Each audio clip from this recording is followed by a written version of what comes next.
UCPLৰ কেণ্ডিডেটৰ যিটো মনোনয়ন পত্ৰ তাত মানে সাইন কৰিছে আমাৰ মাইনৰিটি বিধায়কসকলে।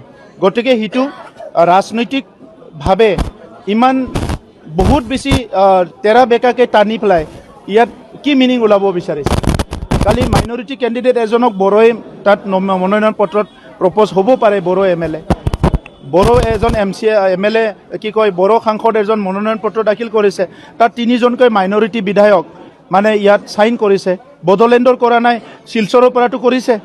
গতিকে শিলচৰৰ মাইনৰিটি বিধায়কে যদি মোৰ মনোনয়ন পত্ৰত তেখেতসকলে সাইন দিছে, আজি বাধ্য হৈছোঁ যে ময়ো মাইনৰিটিৰ কাৰণে কাম কৰিব লাগিব। বড়োলেণ্ডতো আমি চৰকাৰ বনাই কাম কৰি আছিলোঁ, এতিয়া অসমৰ মাইনৰিটিৰ কাৰণে কাম কৰিব লাগিব। তেখেতসকলৰ দুখ দুৰ্যোগ হ'লেও আমিও মাত মাতিব লাগিব, আমিও থিয় দিব লাগিব।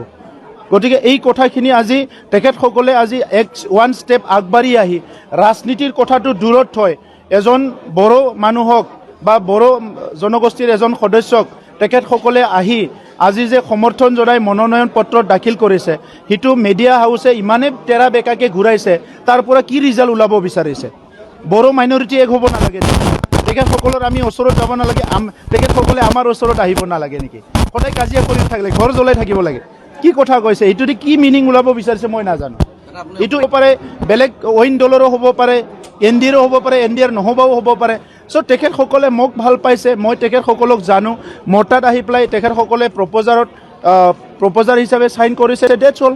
অনাগত দিনত মই শিলচৰৰ মাইনৰিটিৰ কাৰণে পাৰোঁ, বড়োলেণ্ডৰ মাইনৰিটিৰ কাৰণে পাৰোঁ, মই কাম কৰিম।